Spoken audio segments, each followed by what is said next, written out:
सती के चरित्र की कथा को हम लोग श्रवण कर रहे थे। भोले बाबा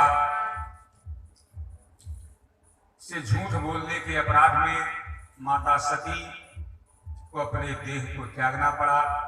अपने ही पिता के यज्ञ मंडप में माता सती ने क्रोधाग्नि के द्वारा अपने उस सती शरीर को जला करके भस्म कर लिया।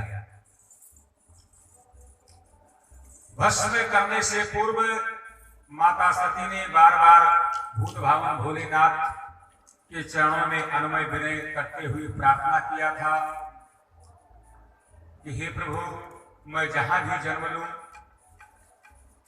वहां ही आपके चरणों के प्रति मेरा अनुराग हमेशा बना रहे। मैं पुनः जितनी बार भी मेरा जन्म हो संसार में उतनी बार मैं आपको पति के रूप में प्राप्त करूं।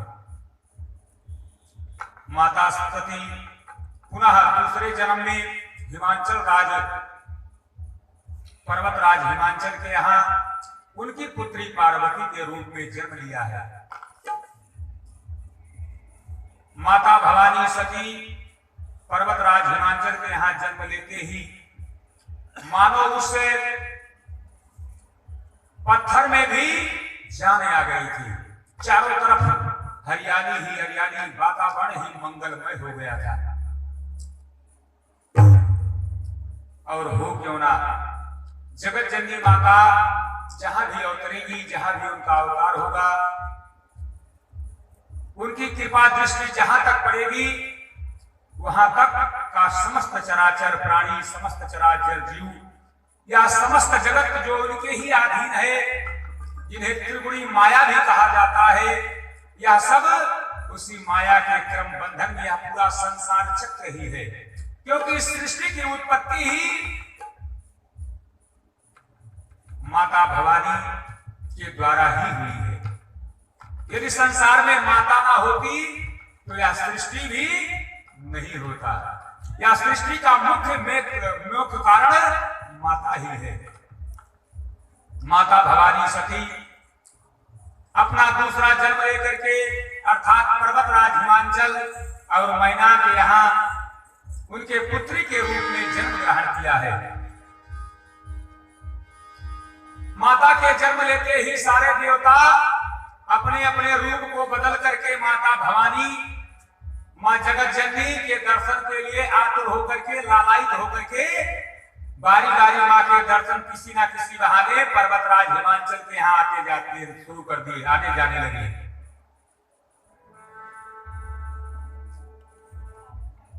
यह बात जंगल के आग की तरह फैल गई कि माता सती ने पुनः अपना दूसरा जन्म पर्वतराज हिमांचल के यहाँ दूसरा जन्म पार्वती के रूप में ग्रहण कर लिया है। यह बात जब नारद बाबा को यह समाचार मालूम हुआ, यह बात पता चली, नारद बाबा भी माता भवानी सती जगत जननी अम्बा परायम्बा जगदम्बा के दर्शन के लिए नारद बाबा भी पर्वतराज हिमांचल के गृह पहुंचे। नारद समाचार जब पाए, नारद समाचार जब पाए, कवतो कही नारद समाचार जब पाए, कवतो कही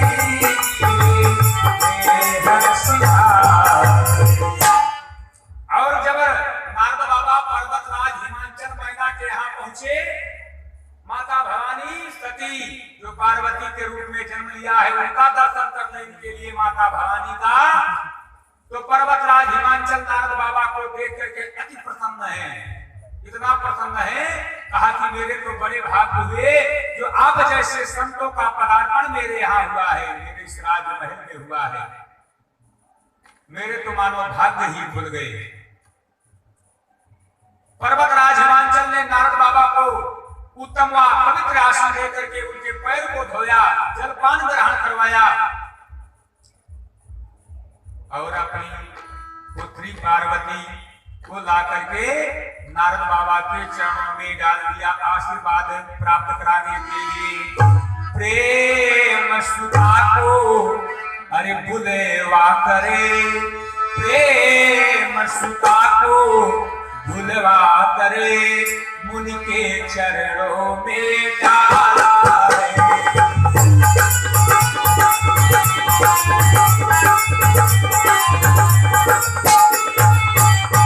और ला करके जब नारद बाबा के चरणों में पर्वतराज हिमांचल ने अपनी पुत्री पार्वती को सुगंधी बालक को ला करके, बालिका को ला करके प्रणाम कराने के लिए नारद बाबा के चरणों में डालते हुए प्रार्थना किया कि हे बाबा, आप तो सर्वज्ञ हैं, सब कुछ जानने वाले हैं, त्रिकालज्ञ हैं, भूत भविष्य वर्तमान सब बात जान लेने वाले हैं, इसलिए त्रिकालज्ञ सर्वज्ञ तुम, गति सर्वत्र तुम्हारी, और कहूं सुता के दोष तुम, मानो हृदय चार।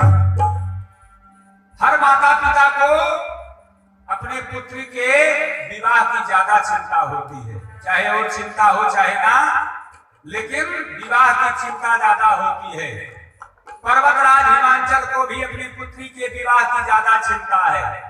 कहते हैं बाबा आप त्रिकालज्ञ हैं, सब कुछ जानने वाले हैं, भूत भविष्य वर्तमान, आपसे बड़ा कोई दूसरा ज्योतिषी नहीं हो सकता है।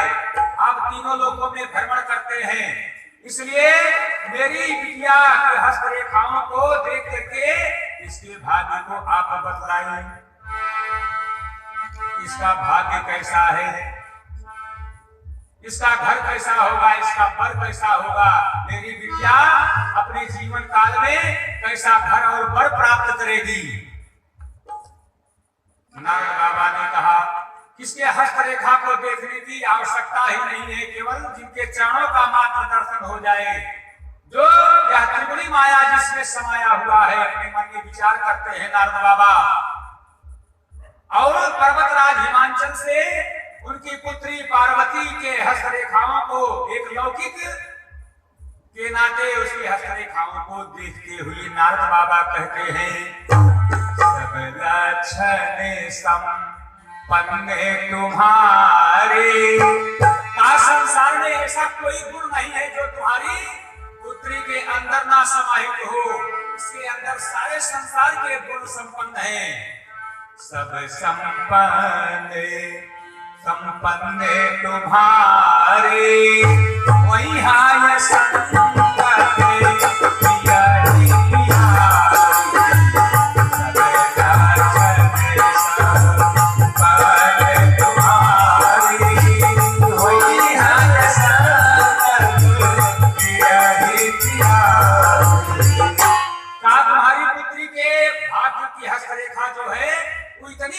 इतनी प्रबल है कि जो एक मनुष्य में होना चाहिए गुण, उससे कहीं ज्यादा गुणवान तुम्हारी पुत्री की हस्तरेखाएं बतला रही हैं।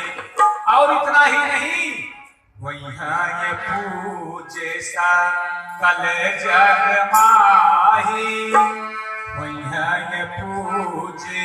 आपको अपनी पुत्री के विवाह के बारे में जानना है तो यह भी जान लो, तो जो इनका संसार में नाम स्मरण करेगा, जिसका विवाह ना होता होगा उसका भी विवाह हो जाएगा। इतनी गुणवान तुम्हारी पुत्री की हस्तरेखाएं हैं कि केवल इनके नाम को लेने के बाद, चाहे वो वर होगा चाहे कन्या होगा, जिसका विवाह अटका पड़ा होगा, केवल तुम्हारी पुत्री का वह नाम भजेगा, उसका विवाह मानो उसी दिन से तय हो जाएगा। ज्यादा भटकने की आवश्यकता नहीं होगी, इतना संपन्न है, इतनी गुणवान है तुम्हारी कन्या। वही पूजे सकल जग माही, यही सेवत कछु दुर्लभ नाही। पूजे सकल जग माही।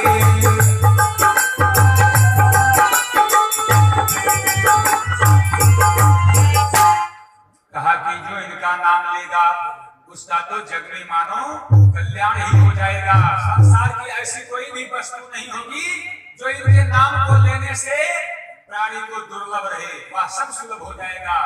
जो इनके शरणों में रहेगा, तुम्हारी पुत्री का जो केवल नाम भजेगा, उसका मानो संसार में बेड़ा पार कल्याण हो जाएगा।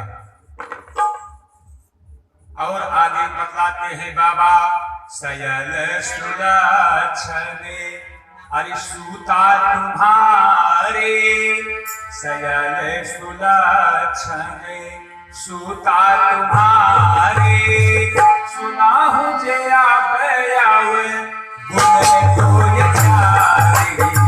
सयल सुलक्षण सूता तुम्हारे, सुनाहु जया बयाव गुण कोय चारे। अब तक तो बाबा कन्या के हस्तरेखाओं को देख करके सब बढ़िया ही बढ़िया बता रहे थे कि तुम्हारी कन्या, तुम्हारी पुत्री का जो नाम लेगा, जिसका विवाह नहीं होता होगा, उसका विवाह मानो बहुत जल्द ही तय हो जाएगा, उसका विवाह हो जाएगा। तुम्हारी पुत्री की बात नहीं छोड़ो। जो इनका नाम भजेगा संसार में, ऐसी कोई भी वस्तु नहीं है जो उससे सुलभ ना हो जाए। कोई भी वस्तु दुर्लभ रहेगी नहीं उसके लिए, उस भक्त के लिए। अब तक तो गुण ही गुण बतला रहे थे, लेकिन आगे हस्तरेखाओं को देख करके बाबा ने जैसे कहा कि सुनहु जे अब अवगुण दुईचारी, तब तक पर्वतराज हिमांचल ने कहा बाबा अब तक तो आप सब सारा सही बतला रहे थे, तुम्हारी बिटिया के भाग्य रेखा जैसा संसार में किसी का भी भाग्य रेखा नहीं है, फिर ये अवगुण कहां से आ गया? नारद बाबा ने कहा है जो लिखा है से तो बताना ही पड़ेगा, जो हस्तरेखा में लिखा है सो तो बताना ही पड़ेगा। अब तक तो मैं गुण बता रहा था, लेकिन अब अवगुण की बात पर सुन करके आप इतना भयभीत चिंतित क्यों होते हो? यह संसार है, संसार में सुख और दुख एक सिक्के के दो पहलू हैं। ऐसा नहीं है कि केवल जीवन में सुख ही सुख हो दुख ना आए, और ऐसा भी नहीं है कि केवल दुख ही दुख हो सुख ना आए। यह आपस में बराबर दोनों लगा रहता है, कभी सुख तो कभी दुख। ऐसा हो सकता है कि किसी के पास सुख ज्यादा हो, दुख बहुत प्रचुर मात्रा में हो। मान लीजिए आप हर तरह से संपन्न हो, पता लगा थोड़ा सा दुख है किसी बीमारी में। आपके पास संसार में मिठाई खाने के लिए बहुत पैसा है, लेकिन जरा सा दुख है, आपको शुगर की बीमारी हो गई है। पैसा तो है लेकिन मिठाई नहीं खा सकते हैं, तो बिना शुगर फ्री वाली आप मीठे का स्वाद नहीं जान पाएंगे, मिठाई तो खाएंगे ही। तो सुख भी है और दुख भी है साथ साथ में, यह एक सिक्के के दो पहलू हैं। कहा अब तक तो आप केवल गुण सुन रहे थे, लेकिन अवगुण संसार की ऐसी कोई वस्तु ना हो जिसमें केवल गुण ही गुण पाए जाते हो, अवगुण ना हो। अब पर्वतराज हिमांचल यह जानते हैं कि ये नारद बाबा हैं, अगर ये अवगुण बता रहे हैं तो यह मिथ्या नहीं हो सकता है, अवगुण जरूर है हमारी बिटिया की हस्तरेखा में। क्योंकि ये कोई अरे गहरे ज्योतिषी पंडित नहीं है कि जो पैसे के लिए, चंद पैसों के लिए बस हस्तरेखा देखे, और जो हस्तरेखा में ना हो, चाहे उनको ज्ञान ही ना हो, लेकिन फिर भी बताना शुरू कर देते हैं। और सब क्या बताते हैं? सब उसी के ही अनुरूप बताते हैं। आप भी कहते जाएंगे हाँ हाँ हाँ सही कह रहे हैं यार। जैसे एक प्रसंग याद आया, एक बालक अपने गुरुकुल में खूब पढ़ा, पढ़ लिख करके बेचारा सोचा था कि कोई छोटी मोटी नौकरी मिल जाएगी जिससे अपना परिवार, अपना कल्याण हो जाएगा।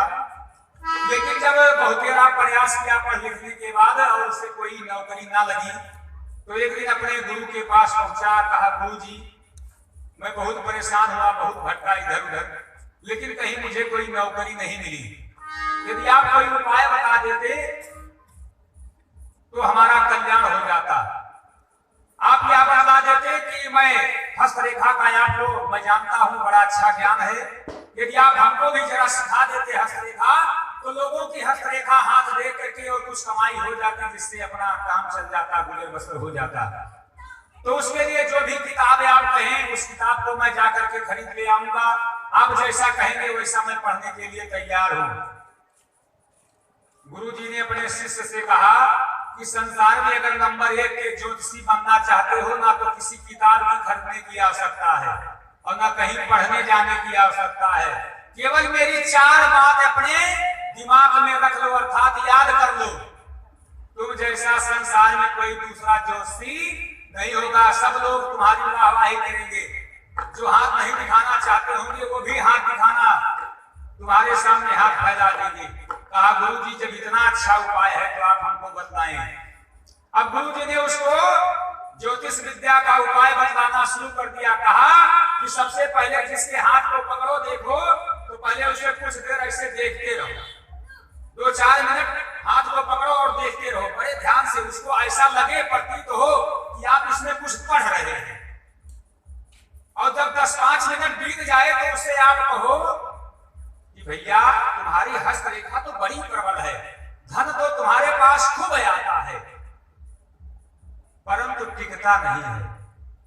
आप विचार करें, इस धन वैभव के समय में धन किसके पास नहीं आता है, लेकिन यदि आप धन को ही रखेंगे या संसार की लौकिक वस्तुओं को ही खरीदेंगे तो धन तो आने को सबके पास आता है, लेकिन रुकता नहीं है, क्योंकि ये लक्ष्मी है, चंचला है, ये कभी किसी के पास नहीं ठहरने वाली है। ये तो सबके साथ घटना होती है। कहा पहली बात ये बताओ कि धन तुम्हारे पास हो आता है, परंतु टिकता नहीं, रुकता नहीं। और दूसरी बात उससे ये कहो कि बचपन में एक बार आप गिरे थे, तो जरूर कहेगा कि मेरा बचपन की इतने दिनों बचपन की बात कौन याद रखता है। नहीं गिरे थे, लेकिन तुमको गंभीर चोट आई थी। अरे भाई, गंभीर आई हो चाहे थोड़ा आया हो। अब लोग बचपन में नहीं गिरेंगे तो क्या बचपन में गिरेंगे? बुढ़ापे में कोई थोड़े गिरेगा। बच्चे हैं, खेलते कूदते गिरते पड़ते रहते हैं। अब इतने बचपन की बात कौन याद रखता है? और तीसरी बात बतलाओ कि तुम्हारा स्वास्थ्य कभी कभी खराब रहता है। तो भैया ये तो शरीर है, विचार करो, ये शरीर है, ये तो लगा रहता है। कभी जुकाम हो गया, कभी बुखार हो गया, कभी पेट खराब हो गया, ज्यादा खाएंगे तो पेट भी खराब हो जाएगा। तो ये तो संसार में, ये तो सबके साथ, प्रत्येक प्राणी के साथ लगा रहता है। ऐसा नहीं है कि आप कभी बीमार ना हुए हो। हम लोग के साथ यह बीमारी, कभी जुकाम की, कभी बुखार की, कभी पेट खराब होना, इत्यादि बीमारियां लगी रहती हैं। तो तीसरी बात बताओ कि स्वास्थ्य तुम्हारा कुछ कभी कभी खराब हो जाता है। तो ऐसा तो शायद सबके साथ होता होगा। और चौथी बात बताओ कि भैया तुम सबके साथ तो अच्छा ही करते हो, परंतु तुम्हारे साथ कोई अच्छा नहीं करता है। सारे लोगों की यही मुसीबत है। लोग यही कहेंगे तुमसे कि बाबा सब सच कह रहे हो एकदम, अर्थात उसके मन की बात। और संसार वाले भी यही सुनना चाहते हैं कि केवल उनके मन की, उनके हित की ही बात बतलाओ। लेकिन ये कोई साधारण जोशी नहीं है कि पैसों के लिए ये हाथ देख रहे हैं। नारद तथा विज्ञानम की नारदा, जिसकी बात कभी रद्द ना हो, वो है नारद। हिमाचल या अच्छी तरह से जानते हैं कि ये नारद जी हैं, इनकी बात कभी मिथ्या नहीं हो सकती है। तिरकालज्ञ सर्वज्ञ तुम, गति सर्वत्र तुम्हारे, अब हम सुता के दोष गुण, मुनिवर हृदय विचार। ये त्रिकालज्ञ है, इनसे कुछ छुपा नहीं है संसार में, भूत भविष्य वर्तमान में। ऐसा कुछ नहीं है कि जो इनसे छुपा हो। नारद बाबा उनकी बिटिया पार्वती की हस्तरेखाओं को देखते हुए कहते हैं, अगुने यमाने मातु पीतु हीना। पर्वतराज हिमाचल ने कहा, बाबा सब कुछ छोड़ो, केवल विवाह के बारे में ही बताओ। मेरी बिटिया का विवाह कहाँ होगा, कैसे होगा, इसका घर पर कैसे होगा? मैंने पहले ही बताया कि हर माता पिता को अपनी पुत्री के विवाह की चिंता ज्यादा होती है। कहा कि मेरी बिटिया का विवाह किस वर के साथ होगा, कैसा घर होगा, कैसा वर होगा? नारद बाबा बतलाते हैं, अगुने यमाने, अरे मातु पीत हीना, अगुने यमाने मातु पीत हीना, उदासी ने सब सहन छीना।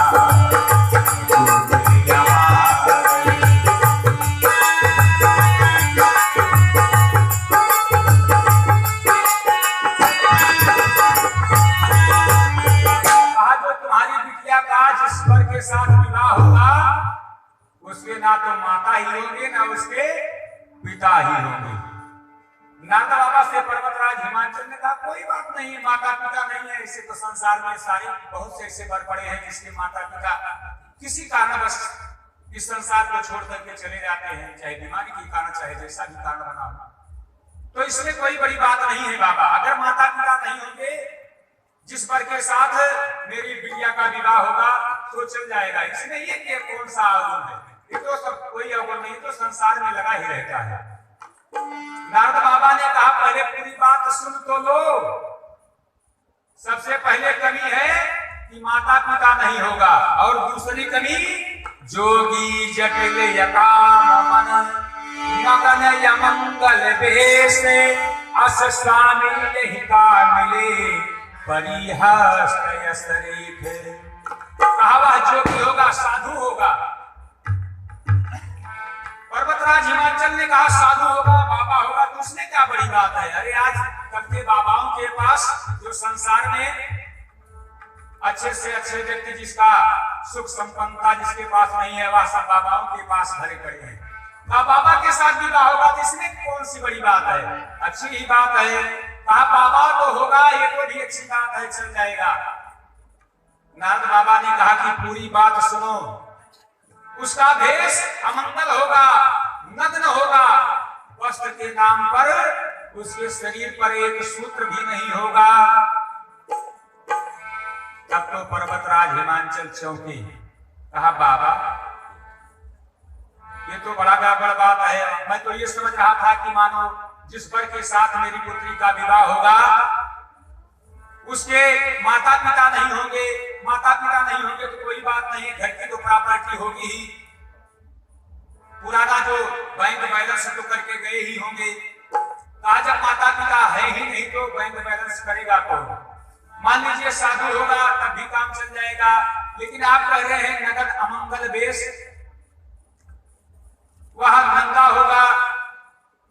तो बाबा अब आप ऐसा कोई उपाय बताएं कि जिससे मेरी बिटिया का विवाह किसी अच्छे वर के साथ हो जाए, क्योंकि संसार का हर पिता यही चाहता है कि मेरी बिटिया का विवाह किसी संपन्न सुशील वर के साथ हो, जिससे मेरी बिटिया का जीवन निर्वाह हो सके, वह अपने जीवन में सदा सुखी रहे। तुलसीदास जी ने 4 बातें बताई है कि यदि बिटिया के विवाह को देखने के लिए किसी वर को ढूंढने के लिए घर से बाहर निकलो तो इन 4 बातों का विशेष ध्यान रखना चाहिए। कौन सा? जब घर पर कूले होही अनोपा, सबसे पहले घर देखना चाहिए। अगर मान लीजिए उसके पास घर नहीं है तभी आपकी बिटिया जाएगी तो कहाँ रहेगी। घर भी कुछ तो ज्यादा नहीं है, महल नहीं बना है, बहुत बड़ा महल अटारी नहीं बना है, लेकिन रहने के लिए कुछ तो व्यवस्था होनी चाहिए। ऐसा ही ना हो कि वह खुले आसमान के नीचे रहता हो। तो कुछ गृह का होना भी जरूरी है। दूसरा, उसके कुल खानदान को देखना चाहिए। मान लीजिए आप अपनी पुत्री का विवाह देखने के लिए गए और देखा कि वर महोदय के पास तो 5 मंजिला मकान है। अगर उसका कुल अच्छा नहीं है तो बाद में बहुत पछताओगे, क्योंकि कब वो डगमग हो जाए कोई भरोसा नहीं होता है। जब घर पर कूले होई अनोपा, करहु विवाह सो कायन रोपा।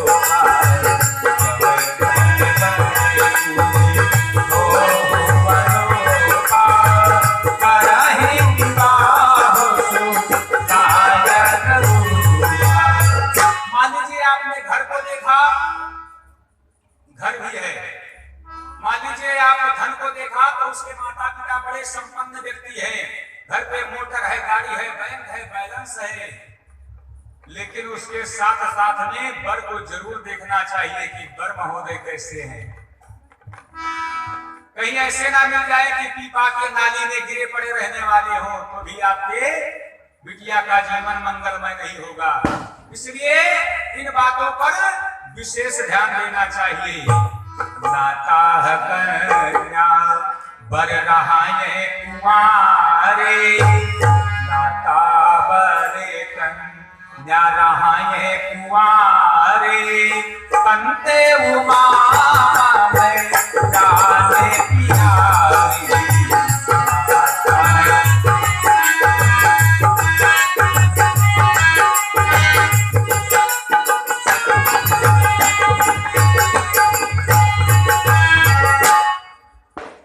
बातों पर जरूर विशेष ध्यान होना चाहिए। पर्वतराज हिमाचल ने नारद बाबा से कहा कि बाबा आप कहते हैं कि मेरी बिटिया का विवाह ऐसे वर के साथ होगा जिसके माता पिता भी नहीं होंगे, तो मैं समझता था तब भी काम चल जाएगा। आप कहते हैं कि उसके पास तो बैंक बैलेंस धन नहीं होगा, तब भी मैं समझता था काम चल जाएगा। लेकिन बर तो अच्छा होना चाहिए। ये बर अच्छा होगा तो वह जहां भी रहेगा खुले आसमान के नीचे अपने मेहनत से, अपने परिश्रम से वह हमारी बिटिया का जीवन मंगलमय करेगा, खाद कमा करके उसका भरण पोषण करेगा। परंतु अमंगल वेश जो कि किसी नगर में नहीं रहने वाला होगा, किसी समाज में बैठने वाला नहीं, एकांतवासी होगा, तो ऐसे कैसे काम चलेगा? बाबा आप ऐसा कोई उपाय बता दीजिए कि जो मैं पूजा पाठ है हवन यज्ञ करवा करके अपनी बिटिया का ये जो भाग्य की जो दुर्गुण की रेखाएं हैं इनको सगुण में मैं बदल सकूं, जिससे मेरी कन्या का विवाह किसी सुयोग अच्छे वर के साथ हो जाए। इसकी कुंडली में जो ग्रह दोष है उन दोषों की, उन ग्रहों की मैं यदि पूजा करवा दूं, आप जो भी बताएं, जो भी सलाह दे, जिससे कि मेरी बिटिया का विवाह किसी अच्छे वर के साथ हो जाए। कहा मुनि सहिमवंत सुन, कहा मुनि सहिमवंत सुन, सुन जो विध लिखा दिलारे, और देव धनुज नर नाग मुनि को न डर। संसार में नारद बाबा ने कहा कि सभी यही चाहते हैं कि हमारी बिटिया का विवाह ऐसे वर के साथ हो कि जिसके पास सारी संपन्नता हो, वर भी अच्छा हो, घर भी अच्छा हो, धन धान संपन्नता सब कुछ हो। इतना देखने के बाद भी लोग अपनी बिटिया का विवाह ऐसे वर के साथ करते हैं, परंतु संसार में देखा गया है कि सब कुछ रहने के बाद भी लोग सुखी नहीं रह पाते हैं। नारद बाबा ने समझाया कि जिसके जो भाग्य रेखाओं में जो लिखा है, जन्म लेते ही ब्रह्मा जी ने जो प्रारब्ध लिख दिया है, उसको मेटने वाला अब स्वयं ब्रह्मा जी साक्षात उसको नहीं मेट सकते हैं, नहीं मिटा सकते हैं, तो मैं कौन हो सकता हूं? आप चाहे जितना भी, मैं जानता हूं कि आप संपन्न हैं, धनवान हैं, धन के द्वारा आप इसमें कोई सुधार नहीं कर सकते हैं। हाँ, मैं आपको एक सलाह देना चाहता हूं। जी जी ये बर की दो से बखाने, मैं आपको एक सलाह देना चाहता हूं, जितने भी इसके भाग्य रेखा में दोष हैं, ये तुम्हारी बिटिया का विवाह भूत भावन भोलेनाथ अर्थात शंकर के साथ हो जाए, यदि उनके साथ तुम्हारी बिटिया का परिणय हो जाए, विवाह हो जाए, तो ये जो अमंगल की रेखा है यह सब मंगल में परिणित हो जाएगी। जी जी ये बरती अरे दो से बखाने, कैसा बसी में रही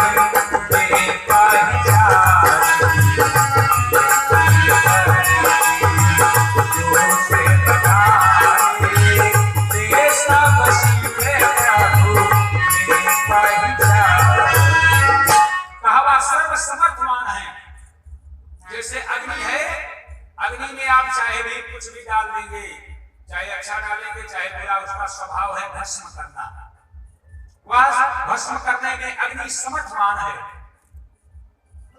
इसलिए यदि तुम्हारे बिटिया का विवाह भोलेनाथ के साथ हो जाता है तो वह सर्वसमर्थमान है, और यदि सर्व समर्थमान के साथ तुम्हारी शंकर जी के साथ तुम्हारी बिटिया का विवाह हो जाता है तो वह सदा सदा सर्वदा सुखी रहेगी।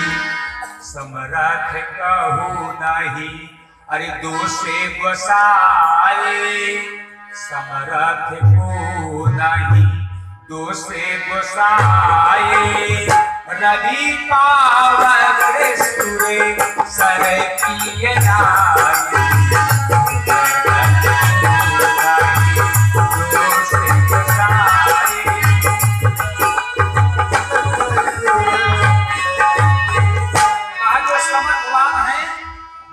वाले हैं जो धनवान हैं, उनके अंदर मान लीजिए एक आध दो अवगुण भी हो तो उस अवगुण को कोई कहता नहीं है, बल्कि लोग उस अवगुण को उसका व्यवहार समझते हैं, उसमें उसका बड़प्पन समझते हैं। मान लीजिए जैसे किसी अमीर का लड़का चाहे तो 50 जगह से फटा हुआ पैंट पहन करके सड़क से निकले, लोग यही कहेंगे कि बंबई में फैशन चला होगा। अब कहीं कोई गरीब का लड़का अपनी कमाई से, मेहनत से यदि खरीद करके नया पैंट ले आई, एक भी जगह से ना फटा हो, लोग यही समझेंगे कि कहीं मिल गया होगा। और दूसरा उदाहरण मान लीजिए आप, समर्थवान के लिए मान लीजिए आप भोजन करने के लिए बैठे, आपकी धर्मपत्नी, भोजन में नियम है कि सबसे पहले पानी रख देना चाहिए। आपकी धर्मपत्नी आप भोजन करने बैठे और ला करके एक गिलासा पानी रख दें, और जब तक वो रसोई घर में भोजन लाने के लिए आपके लिए जाए तब तक 2-4 मक्खियां लड़ भिड़ करके उस पानी के गिलास में गिर जाएं, तो लोग क्या करेंगे? उस पानी के गिलास, उस गिलास से पानी को गिरवाएंगे, फिर गिलास माजा जाएगा, फिर पुनः पानी भर के आएगा, क्योंकि उसमें मक्खी गिर करके मर गई। विचार कीजिए कि वही बगल में ज्यादा नहीं 1 किलो केवल घी रखा हो, उसमें 1-2 नहीं बल्कि संसार की जितनी मक्खियां हैं सब लड़ भिड़ करके आकर के उसमें मर जाएं। क्या घी भी कोई फेंकवा देता है? कोई नहीं फेंकवा देता है। घी को तो माताएं इतनी मक्खी चूस हैं कि उसको निचोड़ लेंगे कि एक भी बूंद नहीं तुम्हारे जाने पाएगा। जल क्यों फेंकवाते हैं? घी क्यों? केवल मक्खियां निकालते हैं, क्योंकि घी महंगा है, समर्थवान है, इसलिए कोई घी नहीं फेंकता है। जल तो फिर कंडील चलाए और फिर निकाल करके लेकर चले जाए।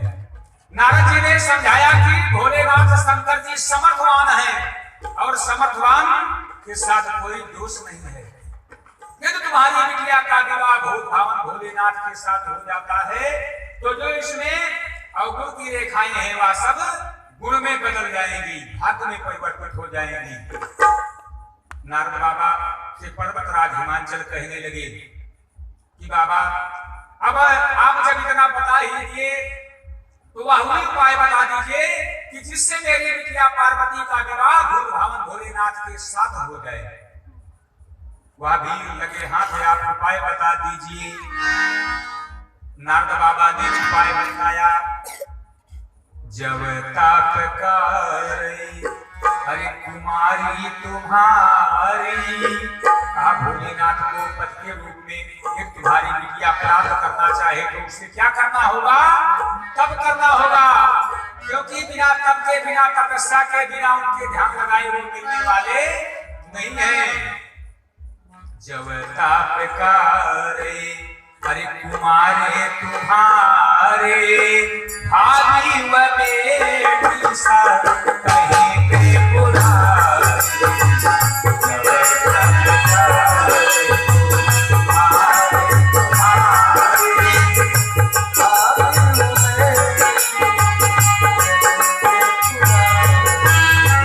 जैसे ही नारद ने बताया यदि शंकर जी को तुम्हारी बिटिया पति के रूप में यदि प्राप्त करना चाहे तो इसे तब करना होगा। उसी क्षण ही माता पार्वती ने नारद जी को गुरु मान करके अपने मन में या धारणा कर लिया कि मैं तब करूंगी, चाहे जितना भी घोर मुझे तब क्यों ना करना पड़े, मैं तब करके भोलेनाथ शंकर जी को वर के रूप में अंततः प्राप्त ही करूंगी।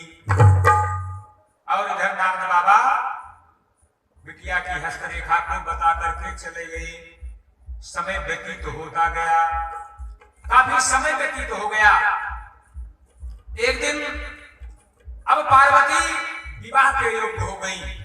एक दिन पार्वती अपनी माता मैना से कहा कि हे मैया, आज हम स्वप्न देखे हैं और स्वप्न में सप्तऋषि आए थे।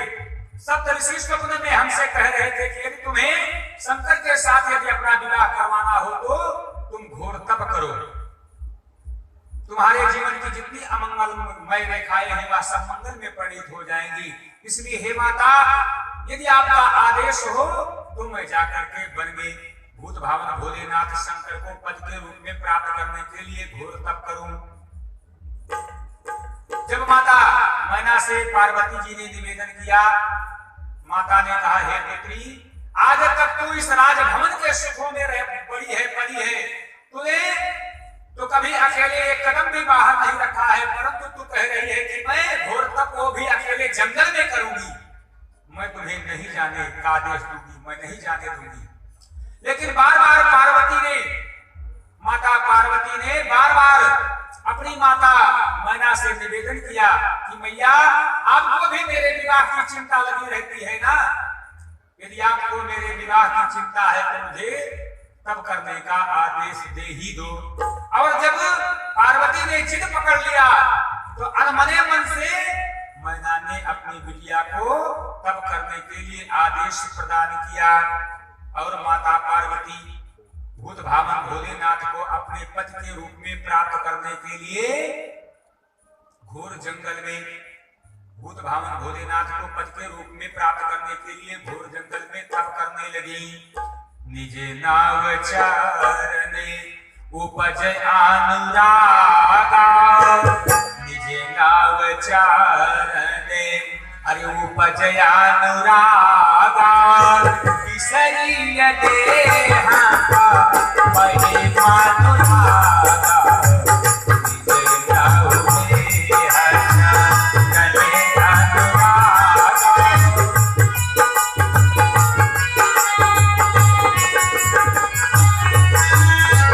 और सारे राजमहल के सुखों को एक पल में छोड़ करके माता भूत भावन शंकर जी को पद के रूप में प्राप्त करने के लिए घोर जंगल में अचल समाधि तप करने के लिए बैठ गई हैं। संबत साहसे मूल फल खाए, कई हजार वर्ष बीत गया है लेकिन घोर तप कर रही हैं, ध्यान अवस्था में बैठी हैं, मन ही मन भोलेनाथ को जप रही हैं, लेकिन प्रभु भोलेनाथ दर्शन नहीं दे रहे हैं। आजकल संसार वाले क्या करते हैं, जरा से पहुंचे किसी भी मंदिर में पहुंचे, किसी देवता के पास पहुंचे, वो भी उनके पास समय भी नहीं होता है, अगरबत्ती जलाई और कामना की इतनी बड़ी लिस्ट पकड़ा देते हैं भगवान को मंदिर में पहुंचते ही कि हमारे बिटिया का विवाह हो जाए, हमारे बेटे का विवाह हो जाए, हमारा घर बन जाए, ये हो जाए, वो हो जाए। अब अगर काम हो गया तो चलो अच्छी बात है, फिर भी भूल जाते हैं, फिर दोबारा कौन जाता है, कहाँ याद रहता है कि हमने वहां पर जाकर के मनौती मांगी थी। अब अगर काम हो गया तो भूल जाते हैं, अगर काम बिगड़ गया तो लोग भगवान को भी गालियां देते हैं। मैंने अपने स्वयं कानों से सुना है। माता पार्वती शंकर जी को पति के रूप में प्राप्त करने के लिए अचल समाधि लगा दिया है। एक दिन, 2 दिन, 4 दिन, 5 दिन की बात नहीं है, महीने की बात नहीं है, साल की बात नहीं है, 1000 साल की बात है। संबत साहसे मूल फल खाए, साबु खाए सने बरस गवाए। संबत साहसे मूल फल खाए, साबु खाए सने बरस गवाए। 1000 वर्षों तक माता पार्वती ने केवल कंदमूल फल को अपना आहार माना, जबकि जब वो अपने माता पिता के घर में रहते थे तो कोई कमी नहीं थी, खटरस 56 प्रकार का प्रतिदिन भोग मिलता था खाने के लिए, कोई कमी नहीं थी। दासियां थी, नौकर थे, चाकर थे, सब आगे पीछे लगे रहते थे। लेकिन अपने मनोरथ को पूरा करने के लिए, शंकर जी को पति के रूप में माता पार्वती प्राप्त करने के लिए भूत भावन भोलेनाथ के तप में ऐसे लीन हो गई हैं कि उस घोर जंगल में 1000 वर्ष तक केवल कंदमूल फल को अपना आहार माना। फिर भी भोलेनाथ दर्शन नहीं दे रहे हैं, हिम्मत नहीं छोड़ा और ही अनुराग बढ़ता जाता है। 100 साल तक केवल कंदमूल फल भी छोड़ दिया, 1000 वर्ष के बाद 100 साल तक केवल साग पात पर ही काम चलाया। वो अभी कोई छौंका भूजा नहीं कि उसको खूब बढ़िया बना करके उसके बाद बस वही कच्चा साग पात जो है उसी से किसी तरह से आत्मा की तृप्ति हो जाए, शरीर चलता रहे। बेले पाती माहू पारी लुकाए, बेले पाती माहू अरे पारी सुखाए, तीने साहस स्वयं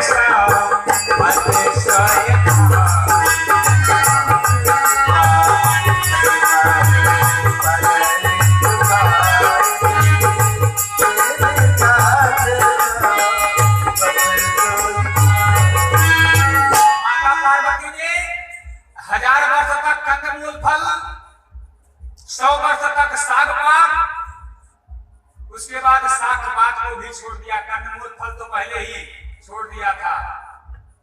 अब 3000 वर्षों तक माता ने केवल बेल के पत्तों से काम चलाया है, वह भी जो वृक्ष से टूट करके गिर जाते थे, सूख करके बेल के पत्ते जो जमीन पे गिर जाते थे, उसी को उठाकर माता पार्वती अपने भोजन के स्वरूप में ग्रहण करती थी। फिर भी भोलेनाथ इतना घोर तप कर रही हैं, फिर भी भोलेनाथ तप से मस नहीं हो रहे हैं, दर्शन नहीं हो रहा है। आज के लोग होते कि 1 दिन में, 2 दिन में, 10 दिन में, मान लीजिए महीनों बैठे रह जाते, अगर काम नहीं बनता, दर्शन नहीं होता, कहते छोड़ो हटाओ, ऐसे देवी देवता से क्या मतलब है। लेकिन माता का अनुराग, उनका प्रेम भोलेनाथ के चरणों में दिन प्रतिदिन बढ़ता ही जा रहा है। पुनि पर हारी अरे सुखान्या हो परे नाम, पुनि पर हार्यो सुखान्या हो परे नाम, उमाही नाम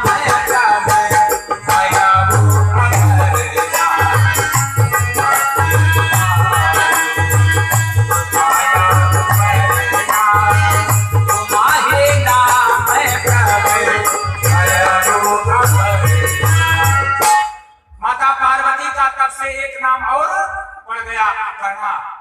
केवल बेलपत्ती पर ही 3000 वर्षों तक काम चलाती रही, फिर भी भोलेनाथ दर्शन नहीं दे रहे हैं।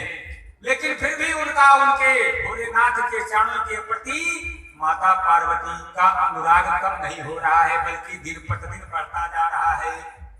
माता पार्वती घोर तप के साथ साथ में भोलेनाथ को मनाते हुए कहती है, कैसे मनाऊं भोलेनाथ को, कैसे मनाऊं भोलेनाथ को, भोला माना कैसे मनाऊं भोलेनाथ को, भोला माना कैसे मनाऊं भोलेनाथ को, भोला माना भोलेनाथ को, भोला माना ताले तालैया इनके मन होना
मन हो ना भावे बोले ताई बोले मन हो ना भावे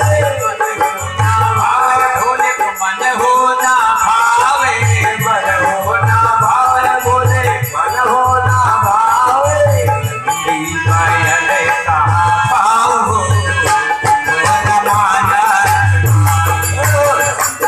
पायल कहाँ पाऊँ भोला माना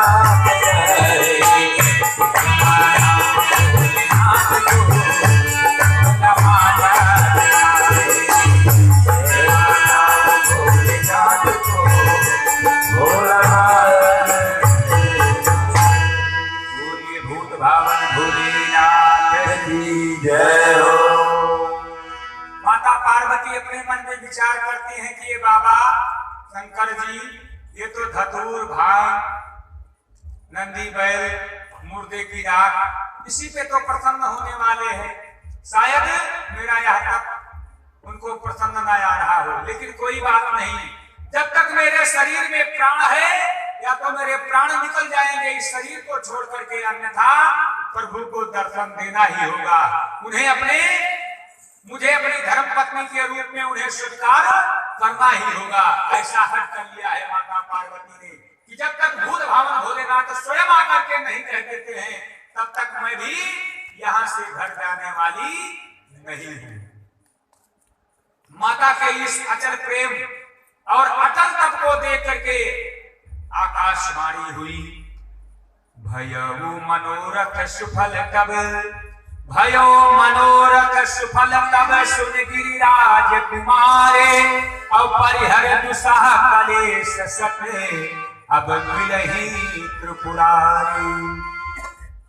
आकाशवाणी हुई कि हे पार्वती तुम्हारा मनोरथ सफल हुआ, अर्थात भूत भावन भोलेनाथ तुम्हें अब तुम्हारे इतने घोर तप के बाद एक ना एक दिन जरूर तुम्हें पद के रूप में प्राप्त होंगे। अब वह समय ज्यादा देर की नहीं है, अब ज्यादा दिन नहीं है। और इधर एक घटना घटी, यह संसार में पहली ऐसी घटना है कि प्रार्थना किसी और के लिए हो रहा है, प्रार्थना कोई और सुन रहा है। माता पार्वती प्रार्थना कर रही है भोलेनाथ के चरणों में उन्हें पद के रूप में प्राप्त करने के लिए। इधर उनकी प्रार्थना भगवान विष्णु ने स्वीकार कर लिया, प्रभु रामचंद्र जी ने स्वीकार कर लिया।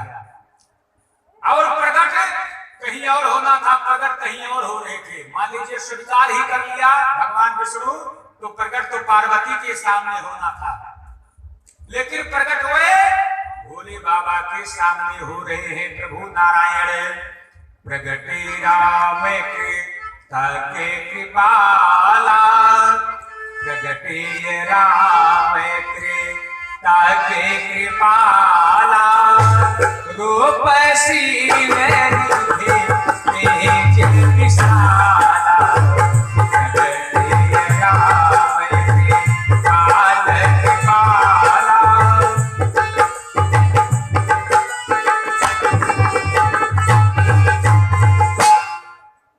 भोले बाबा के सामने प्रभु नारायण प्रकट होते हैं, और जैसे ही भोले बाबा ने जैसे ही नारायण को देखा, राम जी को देखा, जैसे बड़े ही मन में प्रसन्न हुए कि धन्य भाग हमारे जो आपके मुझे दर्शन प्राप्त हुए, वो अभी कैलाश पर आप स्वयं पधारे हैं। बहुत अधिक प्रसन्न हुए भोले बाबा नारायण को देख करके। भगवान नारायण ने कहा भोले बाबा केवल मैं यहाँ पे प्रकट ही नहीं हुआ हूँ, दर्शन देने ही नहीं आया हूँ, बल्कि मैं तुम्हें कथा सुनाने आया हूँ। कथा की बात को सुन करके भोलेनाथ तो अति प्रसन्न हुए, क्योंकि भूत भावन भोलेनाथ कथा के बहुत प्रेमी हैं। एक बार त्रेता युग माही शंभु गए कुंभज ऋषिराज, सर्वज्ञ होते हुए भी भोलेनाथ कथा के इतने प्रेमी है, इतने प्रेमी है, कोई इतना नहीं देखते हैं कि वक्ता कैसा है, छोटा है कि बड़ा है, ज्ञानी है कि कम ज्ञानी है, अल्प ज्ञानी है कि ज्यादा ज्ञानी है। इसका उनके मन में कोई विचार नहीं होता है। बस केवल भगवान की कथा उन्हें खबर मिल जाए, वो चाहे जितनी भी दूरी जाना हो, चाहे कितना परिश्रम करना हो, तत्काल जाते हैं भोले बाबा। और जब आज घर में ही ऐसा वक्ता कह रहा हो कि जिसकी कथा को सुनने के लिए बेचारे कोसों कोसों जाते हैं, दूर दूर तक चले जाते हैं, वो स्वयं कथा सुनाने के लिए द्वार पे आ गया हो, कहा कि मेरे तो बड़े भाग्य। अब मुझे कुछ क्षण का ही समय दीजिए, अभी तुरंत मैं व्यासपीठ तैयार करवा देता हूं।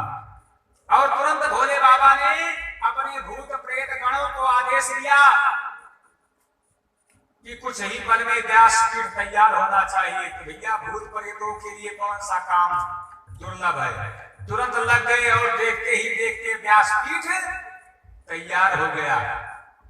नारायण आसीन हो गए वक्ता के रूप में, और श्रोता के रूप में भूत भावन भोलेनाथ बैठ गए। भोले बाबा को कथा सुनाने में नारायण ने कथा को शुरू कर दिया, प्रारंभ कर दिया। बहुविध राम सती समझावा, बहुविध राम से तही समझावा, पार्वती कहे जन्म सुनावा, वही समझावा, पार्वती कहे जन्म सुनावा। और भूत भावन भोलेनाथ को नारायण कथा कौन सुना रहे हैं? माता पार्वती के जन्म की कथा को सुना रहे हैं कि पर्वतराज हिमांचल के यहाँ उनकी पुत्री जो पार्वती के रूप में जन्म लिया है, वह साक्षात। जब इतना ही कहे तुरंत भोले बाबा उठ करके खड़े हो गए, कहा कि मैं आपसे ऐसी कथा की अपेक्षा नहीं करता था। मैंने यह व्यासपीठ इसलिए नहीं तैयार करवाया था कि आप किसी राजा रानी के लड़के की कथा या लड़की की कथा को आप सुनाएं।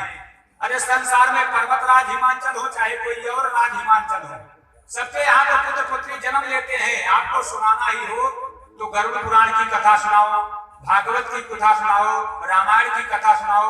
ये संसार के लड़के लड़की राजा रानी की कथा सुनने के लिए हमने ये व्यासपीठ नहीं तैयार करवाया है। महाराज क्षमा करें, ये कथा जमी नहीं, इसलिए अभी आप आरती करवा दें। नारायण ने भोलेनाथ से कहा कि कथा तो तुमने सुनी ही नहीं, बीच कथा में ही रोक दी। और कथा सुनने में श्रोता का एक नियम है कि कथा के बीच में टोका टाकी नहीं करना चाहिए, पहले पूरी कथा तो सुन लो। भोलेनाथ ने कहा पूरी कथा मैं इसी शर्त पे सुनूंगा कि अब की बार आप ऐसी कोई कथा हमको सुनाए, ऐसी कथा सुनाए जिससे मन गदगद हो जाए, प्रसन्न हो जाए। भोले बाबा को शांत करा करके बैठाया गया, पहले शांति से सुन तो लो। और नारायण ने फिर कथा प्रारंभ कर दिया। अत पुनीत गिरजा कय करनी, और विस्तार सहित कृपा निधि बरनी। और विस्तार से माता भवानी पार्वती के जन्म की कथा को सुना दिया, क्योंकि इस बार नारायण ने रोक रखा था कि बीच कथा में टोकना मत, सो बेचारे नहीं खड़े हुए। लेकिन जैसे ही पार्वती के जन्म की कथा को विस्तार रूप से भोलेनाथ को सुनाया, तुरंत ही आरती की थाल को लेकर के भोलेनाथ खड़े हो गए। कहा महाराज अब बिल्कुल आप क्षमा कर दीजिए, अब हमको कथा सुनना ही नहीं है। मैंने आपसे पहले बताया था कि किसी राजा रानी के लड़के की कथा हमको नहीं सुननी है। सुननी है तो भागवत की कथा सुननी है, गरुड़ पुराण की, अग्नि पुराण की, तमाम प्रकार की कथाएं, उन कथाओं को सुनाओ। महाराज कथा तो बिल्कुल नहीं जमी, इसलिए आरती कराओ और आप अपने घर को जाओ, हमें नहीं सुननी है तुम्हारी कथा। नारायण ने कहा नहीं सुननी है, कोई बात नहीं है, आरती करो और हमारी दक्षिणा दो। भोलेनाथ ने कहा कि दक्षिणा? अरे जब हमको कथा जमी ही नहीं तो दक्षिणा कैसी? भाई कथा जमी होती तो आप जो भी कहते दक्षिणा के स्वरूप में मैं आपको दक्षिणा देता, लेकिन जब हमको कथा अच्छी ही नहीं लगी तो दक्षिणा फिर कैसी? नारायण ने कहा भोलेनाथ से, वक्ता को जैसे भी कथा आती है कथा वह वैसे ही कहेगा, चाहे कथा जमे और चाहे कथा उखड़े, उससे इससे मतलब नहीं है। कथा करवाए हो, व्यासपीठ तैयार करवाए हो तो दक्षिणा तो देना ही पड़ेगा। भोलेनाथ कहते हैं तो आपकी मनमानी है। मैंने ऐसा पुरोहित नहीं देखा था, ऐसा कोई व्यास नहीं देखा था जो मनमानी करता हो। भाई आप ऐसी दक्षिणा में कोई वस्तु मांगे जिसको देने में आपका यजमान समर्थवान ही ना हो, तो फिर वह भी धर्म नहीं होगा बल्कि अधर्म हो जाएगा। लेकिन यदि आप कहते ही हैं तो कथा तो आपके मुख से चाहे जैसी भी कथा सुन लिया है, दक्षिणा तो दूंगा ही। आप जो भी दक्षिणा में कुछ मांगना चाहें वह मुझसे मांगे, लेकिन अब हमसे आपसे मुझे कोई कथा नहीं सुननी है। और दक्षिणा में भगवान नारायण ने अपने पीताम्बर को भोलेनाथ के सामने पसार दिया। कहा कि मैं तुमसे कोई धन दौलत की कामना के लिए नहीं आया हूं, मुझे संसार की इन भौतिक वस्तु लौकिक वस्तुओं की कामना के लिए नहीं आया हूं कि बहुत सा हमको धन दे दो, बहुत सा रुपया पैसा माल खजाना अटारी इत्यादि, ये कामना लेकर के मैं तुमको कथा नहीं सुना रहा था। मुझे दान में क्या चाहिए? अब विनती मम सुनहु, शिव जो मोर पर निज देहु, और जाय विवाह शैल सुता, यह कहूँ मांगे वही देहु। केवल दक्षिणा में आप इतना ही करें कि जाकर के पार्वती के साथ अपना विवाह कर ले, वही मेरी इस कथा की दक्षिणा होगी। भोलेनाथ कहते हैं तो आपकी सरासर मनमानी है। मैं तो आपसे पहले ही कह चुका था कि यजमान के पास वो वस्तु ही ना हो जिससे वो पुरोहित मांग ले या व्यास बैठा व्यास मांग ले, जिससे उसकी मांग को पूरा ही ना कर सके तो अधर्म हो जाएगा। अब आप तो धर्मज्ञ हैं, धर्म के ज्ञानी हैं, फिर आप तो हमें अधर्म के मार्ग पर क्यों ले जा रहे हैं? आप जैसा कि जानते हैं, आप कहते हैं कि मैं पार्वती के साथ विवाह कर लूं, लेकिन जब से सती ने देह को त्यागा है, मैं उनके वियोग में उसी दिन मैंने यह शपथ ग्रहण कर लिया कि मैं अब संसार में विवाह करूंगा ही नहीं। कहा शिव जादपे अरे उचित नाही, और कहा जो यह विवाह का प्रस्ताव पार्वती के साथ रख रहे हैं कि मैं जाकर के पार्वती के साथ विवाह कर दूं, यह मेरे लिए किसी भी तरह से उचित नहीं है, क्योंकि मैं शपथ ग्रहण कर लिया हूं।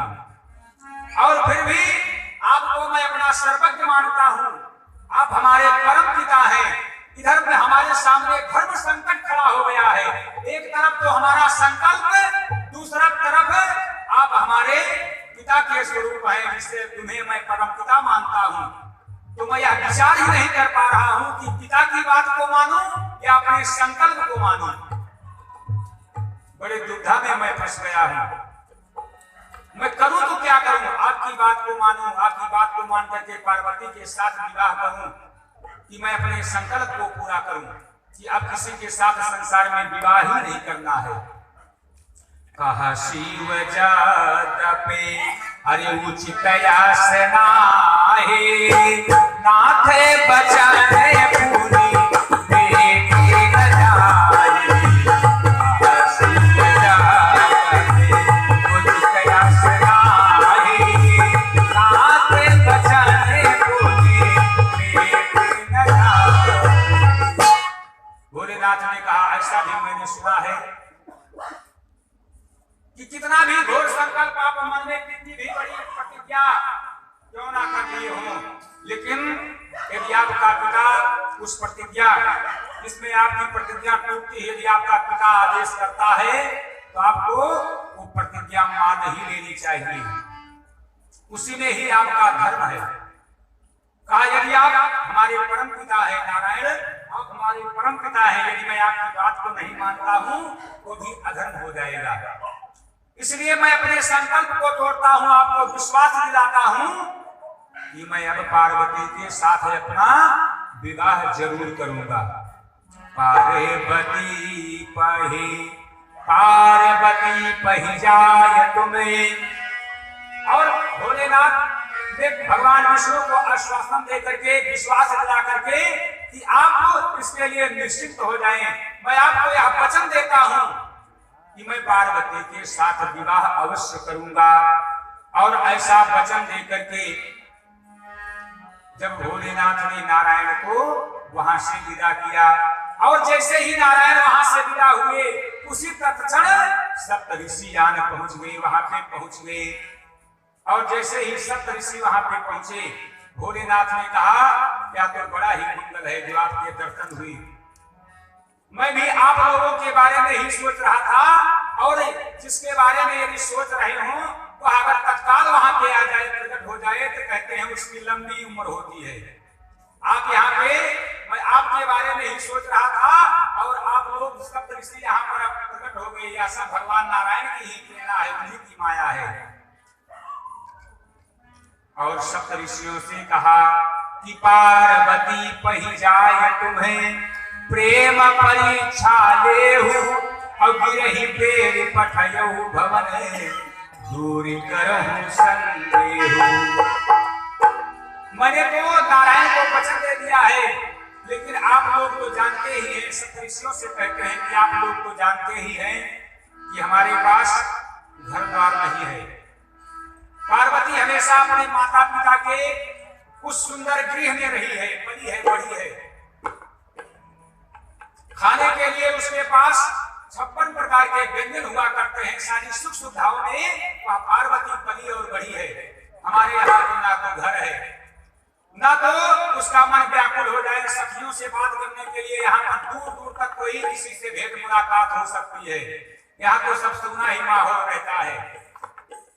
मेरे पास ऐसा कोई धन धान्य भी नहीं है जिससे संसार में उसकी सारी लौकिक वस्तुओं की कामना की पूर्ति हो सके।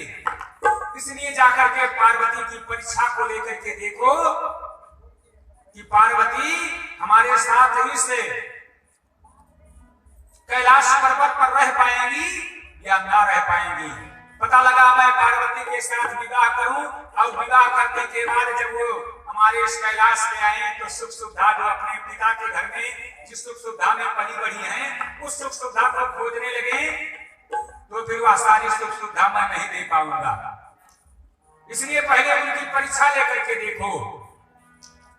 और सप्तऋषि भोलेनाथ का आदेश पा करके माता पार्वती की परीक्षा लेने के लिए वहां से चली, और वहां से चल करके सप्तऋषि वहां जा पहुंचे जहां पर माता पार्वती भोलेनाथ के चरणों में अपने अनुराग को बढ़ा करके घोर तप कर रही थी।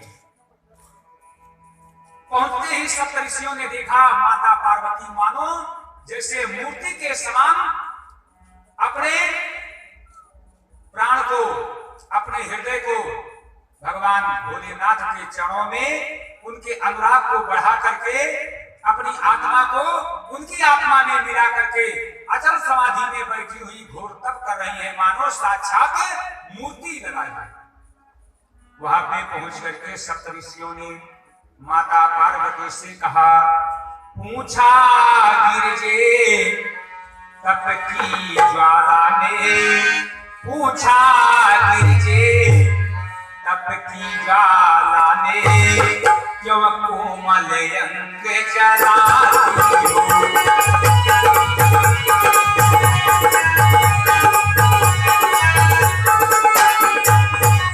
पूछा गिरजे तप की ज्वाला में, क्यों कोमल अंग जलाती हो।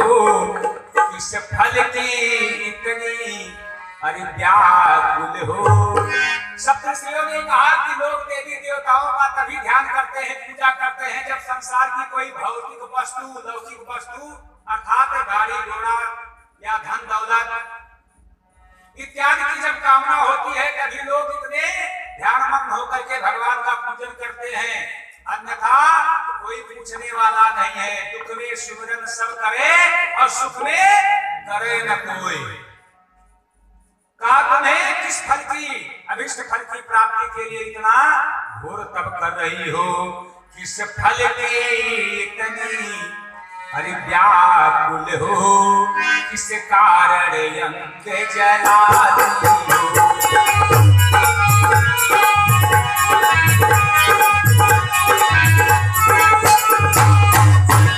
सब कारण मुझको बताओ, हम लोगों को बताओ, आखिर ऐसा कौन सा संकट है?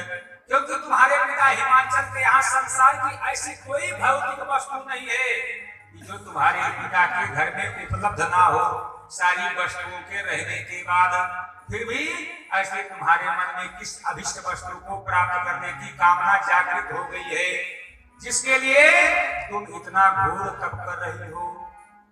सप्तऋषियों की बात को सुनकर के माता पार्वती ने कहा कि हे सप्तऋषि, बतलाने से मन में सौचाहट भी है और बतलाने से मन में प्रसन्नता भी है, और अपनी बात को, अपनी अभिष्ट वस्तु को प्राप्त करने के लिए जिसलिए माता सती घोर तप कर रही हैं, सप्तऋषियों से बतलाते हुए कहती हैं, कहते बचन मानो अरे अति सकुचाहे। माता पार्वती ने कहा मेरे मन में ये संशय है, समझा रही हूँ कि आप लोगों के सामने मैं मुंह खोलूं और कहीं आप लोग हमारी हंसी ना उड़ा ले, ऐसी हमारे मन में आकुलता सब चाहत है। लेकिन फिर भी यदि आप लोग पूछ रहे हैं तो आप तो सप्तऋषि हैं, आपसे कहने में, आपके सामने कहने में क्या हर्ज है। कहते बचने माने अरे अति सकुचाही, हसिया वसोनी हम रे जार धारी।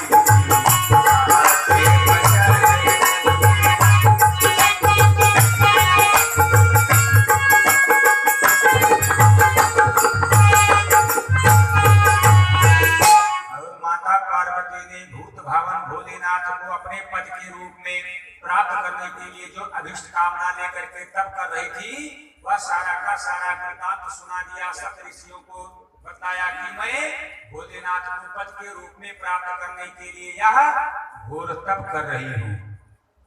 सप्तऋषियों ने सुनते ही कहा कि भोलेनाथ को पद के रूप में प्राप्त करने के लिए, माता पार्वती ने कहा हाँ, पद के रूप में प्राप्त करने के लिए, क्योंकि जब से मैंने सुना है कि तप के द्वारा ही भोलेनाथ प्रसन्न होते हैं, उसी क्षण ही नारद बाबा को मैंने अपना गुरु मान लिया और मेरे मन में इतना विश्वास है कि गुरु का वचन कभी झूठा नहीं हो सकता है।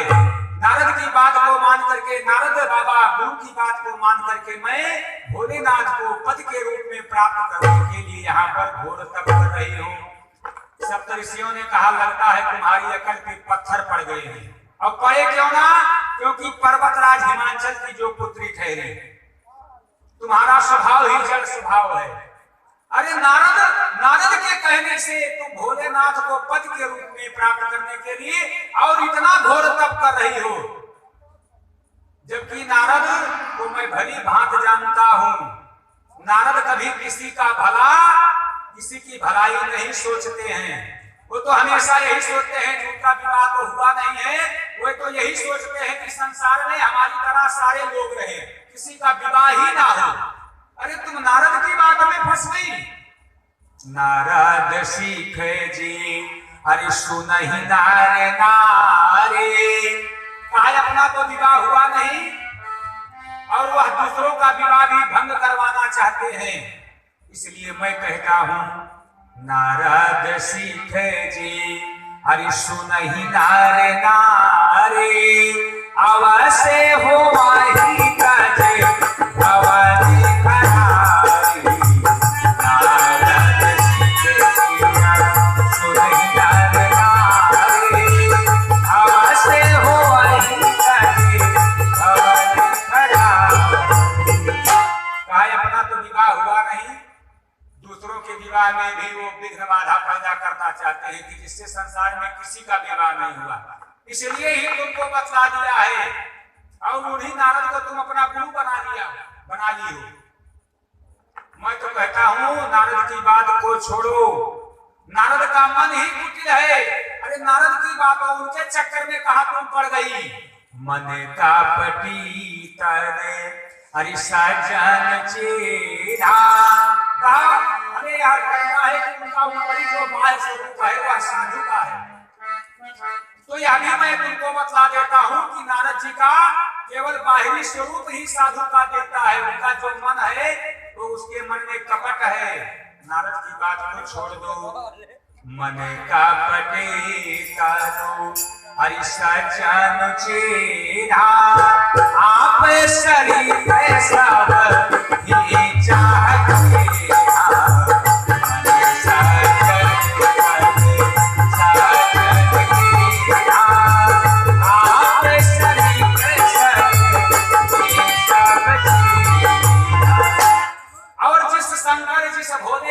बारे में तुमको बतला दिया कि उसके साथ तुम्हारा विवाह होगा तो सर्वदा तुम सुखी रहोगी, क्या यह नहीं बतलाया है? उस शंकर के पास संसार की ऐसी कोई भौतिक वस्तु नहीं है जिसकी हर विवाह करने वाली हर कन्या जिसकी कामना रखती है, ऐसी कोई भी सुख सुविधाएं